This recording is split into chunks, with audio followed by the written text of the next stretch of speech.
Welcome to this explainer. Today, we're unpacking a truly remarkable urban history. We are going to look at exactly how a peripheral, subterranean agricultural village transformed into one of Western Asia's largest and most dynamic metropolises. It's an incredible story of survival, strategic calculation, and the relentless drive to project power through urban design. So, let's dive into this fascinating question. How exactly does a quiet settlement living in the shadow of a much larger, ancient capital completely rewrite its own destiny? Over the course of this explainer, we'll explore the elemental forces of water, the sheer necessity of military defense, and the absolute power that reshaped this city's physical form and political significance over millennia. Here is our roadmap for today. We'll start with ancient springs and royal suburbs, look at the Qajar geopolitical pivot, explore the design of the royal citadel, cover the Pahlavi modernization, and finally arrive at the modern megalopolis. Section 1. Ancient springs and royal suburbs. We're not just looking at a few centuries of history here. Human presence in this area stretches way back to the Neolithic period, around 6000 BCE. The path to greatness was paved by pivotal and honestly, sometimes violent moments. You've got devastating 13th century invasions, the raising of massive 16th century defensive walls, right up to its ultimate political coronation as an empire's capital in 1786. Now, these weren't isolated events. They were the absolute crucial stepping stones that allowed a fragile settlement to endure. Think about the sheer physical landscape that made life possible here. Nestled right in the shadow of the imposing Alborz Mountains, you have the Cheshme Ali Spring and Ray Castle. Cheshme Ali was this small settlement dating back to the Copper Age, and it thrived for one essential reason: a vital subterranean water source. This spring provided the hydration needed for early agrarian societies to survive. Ancient inhabitants actually utilized a highly impressive system of underground aqueducts known as qanats. Without using a single drop of mechanical power, they engineered these tunnels to mine water from underground aquifers, using really precise gradients to just let gravity do all the work. From day one, this settlement's survival was deeply, inherently tied to mastering its harsh natural resources. Now, for a long time, the real urban heavyweight in this region was the ancient city of Ray. Our location was merely a northern agricultural suburb, sometimes called the Birch City by early travelers because of its lush groves. But then, in the 1220s, a massive historical catalyst occurred: the violent Mongol destruction of Ray. Survivors basically fled north to this safer, somewhat subterranean village. It's a rather stark historical irony when you think about it. The tragic destruction of a neighboring powerhouse is exactly what shifted the demographic weight, slowly setting the stage for an entirely new urban center to emerge from the ashes. Section 2. The Qajar geopolitical pivot. Fast forward to the year 1786, and the village finally steps out of the shadows. Aga Muhammad Khan, the founder of the Qajar dynasty, didn't just pick this city as his capital out of thin air. It was a masterclass in strategic calculation. First off, the location kept him close to his traditional tribal power base in the north. Second, it served as a really vital buffer against the growing threat of the Russian Empire, which was steadily creeping into the Caucasus region. Geographically, it offered centralized access to manage a vast plateau. But arguably the most brilliant part? It was a political blank slate. Older cities like Isfahan or Shiraz were heavily entrenched with the legacy and the loyalists of the previous Safavid and Zand dynasties. They carried a lot of political baggage and were frankly prone to rebellion. This new capital allowed the Qajars to project their own undisputed authority without having to constantly compete with the ghosts of past empires. Section 3. Designing the Royal Citadel. So, with the capital locked in and the political slate wiped clean, successive rulers started projecting their unique visions of power directly onto the city's architecture. The Golestan Palace complex is a perfect example of this evolution.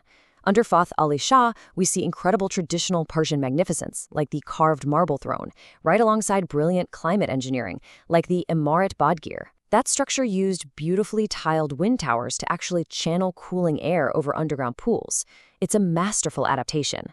But then, look at the Shams ol Amare, built later by Nasser al-Din Shah. Following his extensive travels to Europe, he wanted a structure that gave him a towering, panoramic view of his domain.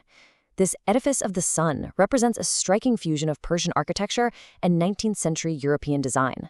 More importantly, it highlights a fundamental psychological shift, from looking inward for defense and tradition to looking outward toward empire, globalism, and modernity. To accommodate these growing cosmopolitan ambitions, Nasr al-Din Shah realized those old 16th century Safavid walls were simply too restrictive. So what does he do?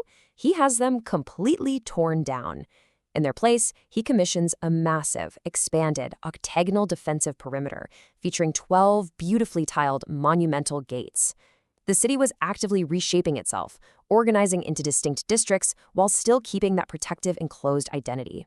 It was essentially a city caught right in the middle, straddling its medieval fortified roots and its grand modern aspirations. Section 4. Pahlavi Modernization and Expansion. All right, this brings us to the 1920s. This is a period where an entirely new political ideology arrives and radically alters the physical face of the city once again.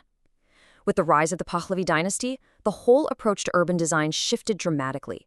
Reza Shah Pahlavi aggressively sought to transform the capital from a walled traditional city into a modernized European-style metropolis.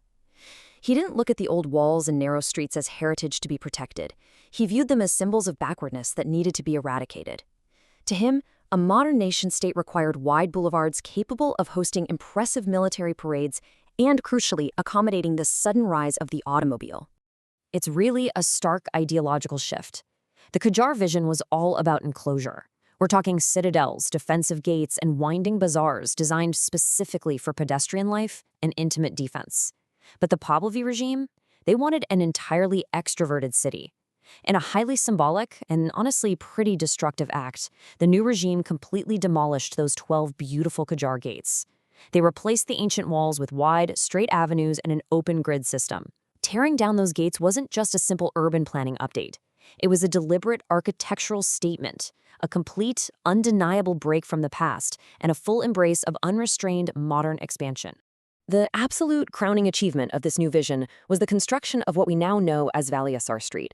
Stretching for miles, it became this massive open thoroughfare cutting directly across the city. And this wasn't just a road, it was an ideological apparatus. Think about how physical geography dictates wealth in your own city. By creating this monumental north-south backbone, the state visually and functionally pulled the urban core northward. It deliberately drew development away from the traditional religious centers of the old city down in the south, pulling the affluent classes toward the cooler, highly desirable foothills of the Alborz Mountains. It forever altered the city's socioeconomic map. Section 5. The Modern Megalopolis. Following the 1979 Islamic Revolution, the city enters yet another transformative phase, continuing its relentless physical and demographic expansion deep into the 21st century. Today, the greater metropolitan area holds an astonishing population of over 14 million people. Let's just pause on that scale for a second. Transitioning from a quaint town of barely 1 million people in 1950 to a true sprawling megalopolis today. This massive influx was fueled by rapid industrialization, booming oil revenues, and intense rural migration. And as you can imagine, this presents incredibly complex, ongoing challenges for modern urban planners. To accommodate this massive scale, the city obviously had to adapt. It is no longer unipolar. It is a polycentric giant with multiple commercial and social hubs spread across its vast grid. We see the addition of striking modern monuments like the Azadi Tower, which seamlessly blend ancient Persian motifs with sweeping 20th century design. Furthermore, post-1979, there was an ideological reintegration of the old city core, which had been deliberately marginalized during the Pahlavi era. Yet rapid expansion always comes with a cost. Modern challenges like severe traffic, air pollution, and critical water management issues dominate daily life. It's a fascinating full circle, really. A city that was literally born from the careful management of ancient gravity-fed underground springs is now tasked with hydrating and sustaining 14 million people in a modern, arid climate. But despite these massive hurdles, it firmly remains the undisputed economic, political, and cultural engine of the nation. As we wrap up this explainer, I want you to reflect on this incredible 8,000-year journey. From a quiet settlement completely reliant on a subterranean spring, to a walled fortress, to a rapidly modernizing grid, and now to a sprawling megalopolis. It's a city that has been repeatedly demolished, redesigned, and reborn to serve the shifting visions of its rulers and the relentless needs of its people. So, what is the ultimate destiny of a city whose very foundation is built on constant reinvention? Well, that's a question that urban planners, historians, and 14 million residents continue to answer every single day. Thank you for joining me to explore the genesis of this truly remarkable metropolis.